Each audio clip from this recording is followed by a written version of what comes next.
Gas আর বিদ্যুতের ব্যাপারে মানুষ বলে, দুষ্ট লোকে বলে, অবশ্য ভালো লোক না, টুকু আসে টুকু যায়।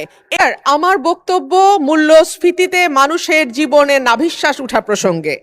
180 দিনের অগ্রাধিকার তালিকার মধ্যে এই সরকারের প্রথম 3টি কাজের একটি ছিল আইন শৃঙ্খলার উন্নতি, 2 নম্বরে ছিল দ্রব্যমূল্য নিয়ন্ত্রণ এবং 3 নম্বরে হলো জ্বালানি খাতের নিশ্চয়তা।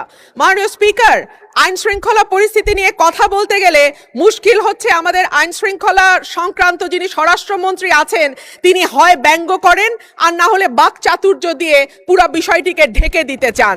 কিন্তু সাধারণ মানুষের সঙ্গে কথা বললে মাননীয় স্পিকার জানা যায় যে বাংলাদেশে পররাষ্ট্র মন্ত্রণালয়ে যেমন 3 জন মন্ত্রী আছেন, 64টা জেলায় 64 জন আইন শৃঙ্খলা বিষয়ক স্বরাষ্ট্রমন্ত্রী থাকলে কেবল মন্দ হতো না বাংলাদেশের আইন শৃঙ্খলা পরিস্থিতির এতই ভালো অবস্থা।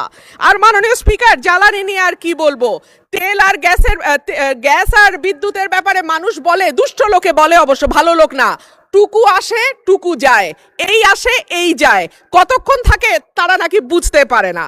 এইবার আসি মাননীয় স্পিকার, যখন তেলের দাম বাড়ছে, যখন বিদ্যুৎ হাহাকার এবং যখন গ্যাস পাওয়া যায় না, তখন 1 কোটি নতুন কর্মসংস্থান সৃষ্টি করবে বলে যেই সরকার প্রতিশ্রুতি দিয়েছিল নির্বাচনে, সেই সরকার ক্ষমতায় আসার 6 মাসের মধ্যে 62,000 লোক তাদের চাকরি হারিয়েছে আর 900-র উপরে কলকারখানা বন্ধ হয়ে গেছে। সো নতুন আর কর্মসংস্থান কি তৈরি হবে মাননীয় স্পিকার? যারা আছেন চাকরি করছেন তাদের চাকরি আর কতদিন থাকে আল্লাহ মাবুদে জানে। বাজারে যখন মানুষ যায় 80 টাকার নিচে কোনো সবজি নাই, ডিমের দাম কয়েক দফা বেড়েছে, চালের দাম, বিশেষ করে মিনিকেট যে চাল বলা হয় এটা নাকি খায় না, তারপরেও তো কেউ কেউ খায় মাননীয় স্পিকার, যখন দ্বিগুণ হয়ে যায় এবং যখন আমরা টিসিবির লাইন দেখি তখন